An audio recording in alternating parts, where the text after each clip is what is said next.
I looked at the ledger. Not the official census records, which are themselves a meticulously crafted tapestry of obfuscation, but the other ledger.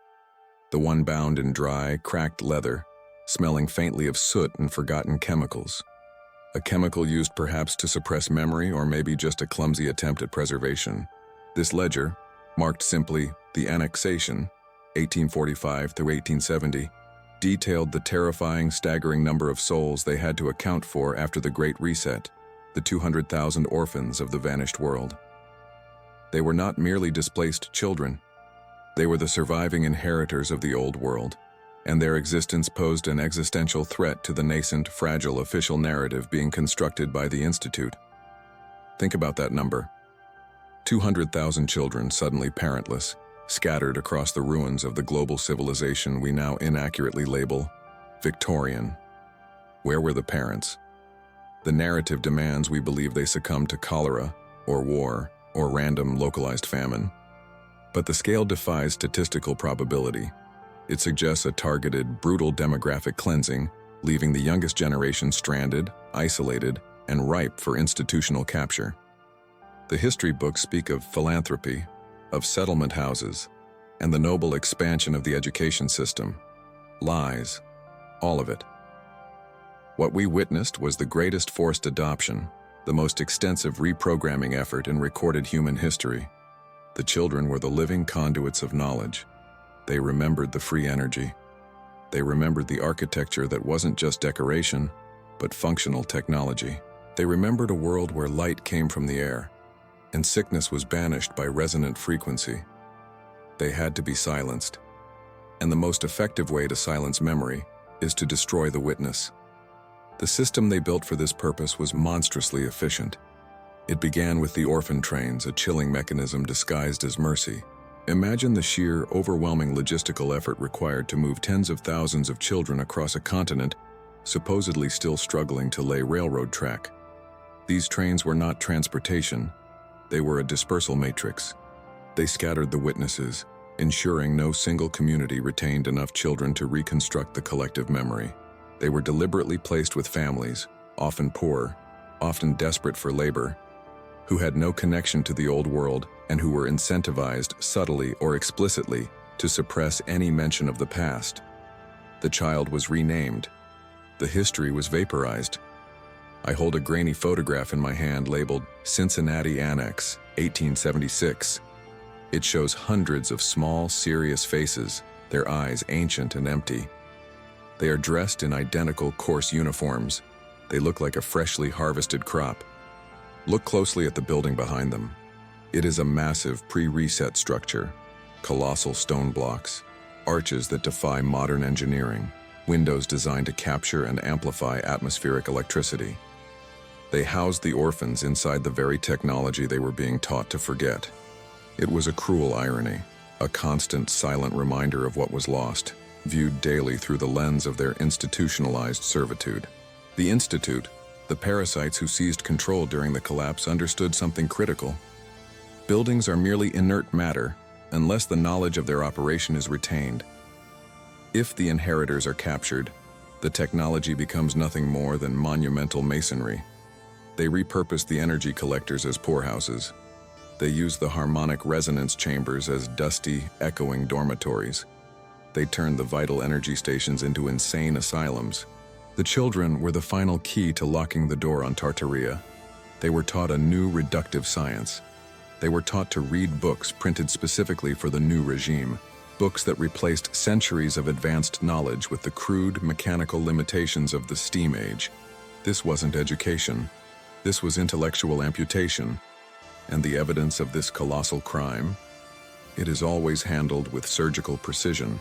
That specific Cincinnati Annex photograph, along with the accompanying ledger detailing the disposition of 4,000 children in the Ohio Valley, I tracked its provenance to the National Archives. It was filed under miscellaneous charities, and then it vanished, not lost.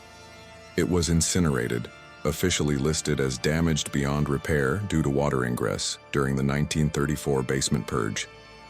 They destroy the records, and then they destroy the memory of the records. It is a perfect, chilling mechanism of control. We are squatters in the ruins of a stolen civilization, and the price paid for this theft was the childhood and identity of 200,000 souls.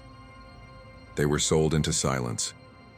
We must now turn our gaze from the tragic fate of the inheritors, the children, to the silent monolithic structures that serve as both their tombs and our prisons. The true crime lies not just in the erasure of a people, but in the appropriation and subsequent crippling of their technology. We are blinded by the official narrative, which labels these structures as mere styles, neoclassical, Beaux-Arts, Romanesque revival. These are not styles, they are functional components. They are machinery disguised as monuments. Take the foundations, for instance. Look closely at any megalithic structure supposedly erected between 1850 and 1890. The seamless joining of the granite or marble blocks is a visual and engineering insult to the official timeline. Blocks weighing 40, 50, sometimes 70 tons, lifted and set with a precision so absolute that a razor blade cannot find the joint between them. The Institute tells us this was achieved by men on wooden scaffolding, utilizing rudimentary steam cranes and immense rope systems, in the immediate aftermath of a global cataclysm, no less. This is preposterous. They claim the construction of the old post office in New York, completed 1875, required 12,000 laborers working non-stop for a decade. Yet, the photographic record, particularly the 1872 survey files I managed to retrieve from the Library of Congress's discarded microfiche, filed under architectural oddities, shows desolate streets, minimal construction activity, and a handful of men posing awkwardly for the camera in front of structures that appear decades old. The scale does not match the logistics. It is a staged photograph. This construction was not built, it was repaired. It was salvaged from the ruins of the old world after the Mudflood event of the 1840s and 50s. And then there is the ironwork, the colossal supporting beams, the delicate, intricate filigree of the great archways, the massive gates that grace every major city hall and university across the globe. They show no significant oxidation after 150 years. This is not the crude, carbon-heavy, brittle iron of the true Industrial Revolution. This is a specific lost alloy. It was treated, perhaps utilizing a mercury vapor deposition process, or a deep electrochemical bath that rendered the metal inert, protected from the ravages of time and humidity. It was designed to last millennia. The parasites hide this profound metallurgical secret behind the bland, dismissive term, wrought iron. It is not wrought. It is grown, almost. The 1856 Boston Infrastructure Survey, which the Institute tried to bury by claiming it was misfiled under French tariffs, contains drawings of underground conduits that defy explanation. They show massive copper tubing and mercury reservoirs beneath buildings like the Massachusetts State House. Why mercury? Because mercury is the foundational element for resonant energy transfer. It is the liquid conductor, the bridge between the physical structure and the atmospheric ether. These buildings were not just shelters, they were transducers. They were harmonic antennae, drawing free vital energy from the omnipresent atmospheric matrix. The soaring copper domes, the specific meticulous orientation to magnetic north, the quartz and crystal finials atop the highest points. These were not decorative lightning rods meant only for aesthetic appeal. They were active components in a global wireless power grid. A system that provided clean, vital energy, purifying the air and possibly offering resonant healing frequency to the inhabitants. The energy was free. It was abundant. It was the birthright of the inheritors. The Institute had to dismantle it. They had to replace universal abundance with metered scarcity. They had to replace free, resonant health with paid, toxic fuels and pharmaceutical poisons. This theft, the colossal, staggering scale of this engineering lie, is what allows them to maintain their control. They are squatting in the control rooms of the old world, desperately trying to keep the true mechanisms hidden beneath layers of plaster, drywall, and the suffocating dust of the official narrative.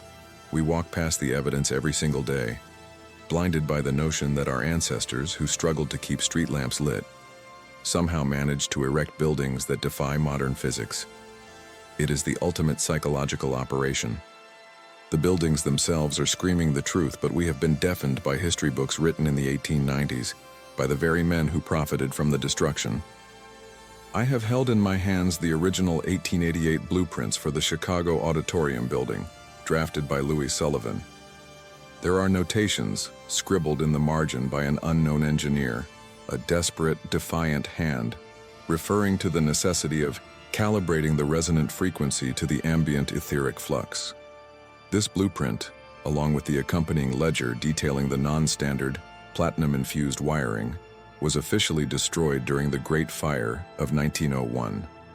Conveniently, every piece of proof is either burned, drowned, or misfiled into oblivion. But one photo destroys it all. Just one. That photograph, the one they swore never existed, it doesn't show a building, it shows a machine. A colossal, staggering engine designed for the capture and modulation of the ether. Look closely at the ornamentation. The Baroque flourishes, we are told, were simply the aesthetic excess of the late 19th century. They are not decoration. They are functional components of a vast resonant circuit. The spires, the domes clad in copper and sometimes even gold, the elaborate ironwork cresting every roofline, these are antennae.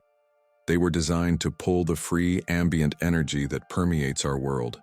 The zero-point field, the etheric flux that the official narrative desperately tried to bury under the weight of Maxwell's equations and the myth of Edison's genius. They needed us to believe that energy must be paid for, that it must be generated by fire and friction, when in truth, it simply needs to be harvested. The old world knew this. Their entire civilization was built upon the principles of cymatics, the understanding that vibration shapes matter, that frequency is the architect of reality. The structures we inhabit today are the hollowed-out remnants of this knowledge. We are squatters in the engine room of a paradise we barely comprehend. Inside the walls, concealed within the load-bearing columns, were the true marvels. Massive quartz resonators and complex coil arrays often submerged in liquid mercury, not for toxic effect, but for its unique superconductive properties at ambient temperatures. This mercury acted as a medium for the harmonic translation, allowing the building itself to hum at a purifying, vital frequency. Think about the implications of this discovery.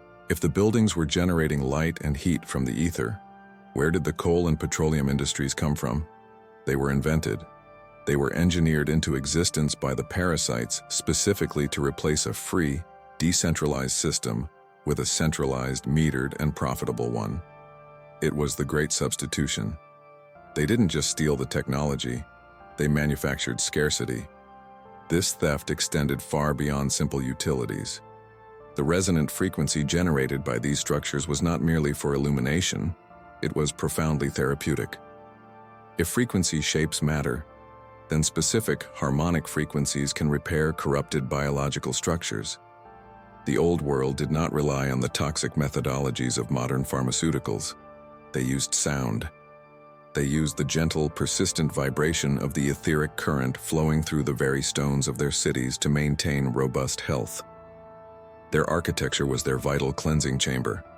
The great libraries and municipal halls often contained what we now call crypts or subterranean vaults. These were not for storage. They were the primary resonance chambers, lined with specialized basalt and infused with crystalline structures designed to amplify the therapeutic frequencies. Imagine walking into a public building and being bathed, subtly, continuously, in a field of energy that optimized your cellular health, that prevented disease, that extended lifespan.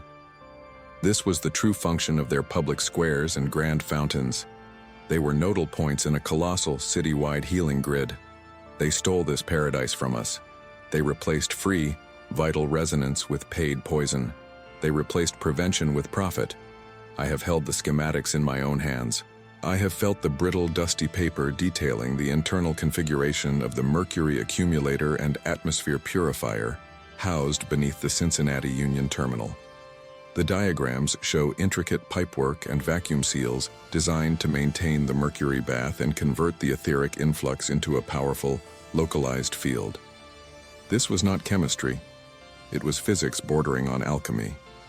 The handwritten notes accompanying the diagrams speak of sustaining the natural human frequency of 783 Hz, the Schumann resonance. They were tuning the city to the heartbeat of the Earth. These critical documents, labeled Archive Lot 99B, were officially transferred to the newly formed Bureau of Standardization in 1912. The final disposition? A note, barely legible, states they were disposed of via controlled incineration due to the destabilizing nature of the included alchemical hypotheses. Incinerated. Every detailed diagram of free therapeutic energy reduced to ash. The Institute, the architects of the official narrative, could not allow the inheritors to realize that the cure for almost every modern ailment was built into the foundation of the cities we stand upon. They had to destroy the physical evidence, and then they had to destroy the memory. And how do you destroy the memory of an entire civilization? You replace its population. You flood the cities with a new generation that has no connection to the old ways, that believes the structures are merely old, inefficient buildings. This brings us, inevitably, to the dark heart of the reset, the orphans. The hundreds of thousands of children suddenly appearing across North America and Europe in the mid to late 19th century. They were the blank slate upon which the new, dark history would be written. They were the inheritors, stripped of their inheritance. They were sold. It was not a spontaneous collapse. It was a clinical, cold-blooded reorganization executed by what I refer to as the Institute, the emerging banking cartels and the new industrial magnates who understood that true power lay not in wealth, but in the monopoly of energy and knowledge. They inherited a world of free, vital energy, and they saw only one path to absolute control: replace the infinite with the finite, replace the harmonic with the mechanical. They needed scarcity to justify debt. The orphans, these hundreds of thousands of dispossessed children, were the clay. But what of the witnesses? What of the physical, staggering evidence that contradicted the imposed phantom time history of the 18th and 19th centuries? The Institute required an act of colossal, orchestrated erasure. They could not simply bury the libraries. They had to vaporize them.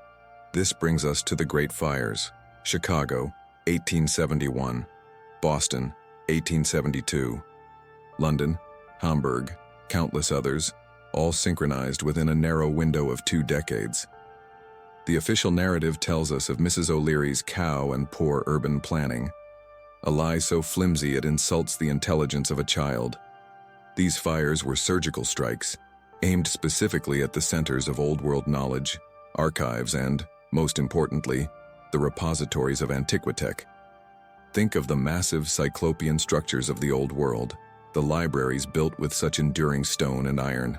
Does it make logical sense that a single barn fire should consume miles of granite and brick in hours? No, these were not accidental fires. They were kinetic purges. They were designed to incinerate the paper evidence, yes, but also to melt the intricate copper wiring and the mercury-filled resonating chambers that powered the cities. They were destroying the schematics, the blueprints, the very memory of the etheric grid. I have seen the manifest for the Smithsonian's Acquisition Vault Crate 44, dated 1859. It lists 3 nearly intact femurs, demonstrably human, but reaching a length that implies a creature 7 to 8 meters tall. It lists dozens of books bound in a metal alloy that resists corrosion, detailing stellar navigation techniques that predate the telescope. These were the true relics of Tartaria, the physical proof of the giants and the cosmic knowledge they held. The official record states Crate 44 was lost in the 1865 Smithsonian fire. Lost. Not accidentally burned, but specifically targeted. The intense heat required to melt the metal binding of those books suggests a focused thermal weapon, not a stray ember. They did not want the bones displayed. They did not want the maps deciphered. The entire material history that contradicted the Industrial Revolution was rendered to ash and smoke. This was not carelessness. This was an act of deliberate historical execration. And what about the European evidence? The vast ancient records recovered from the flooded lower levels of Venice and Paris.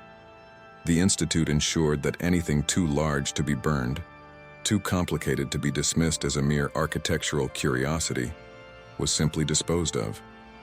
There is a reason the great dredging operations of the late 19th century were overseen by military engineers and not archaeologists. The massive articulated components of the free energy generators, the crystalline tuning forks, the magnetic stabilizers, they were loaded onto silent barges under the cover of the night fog and dumped into the abyssal plains of the North Atlantic.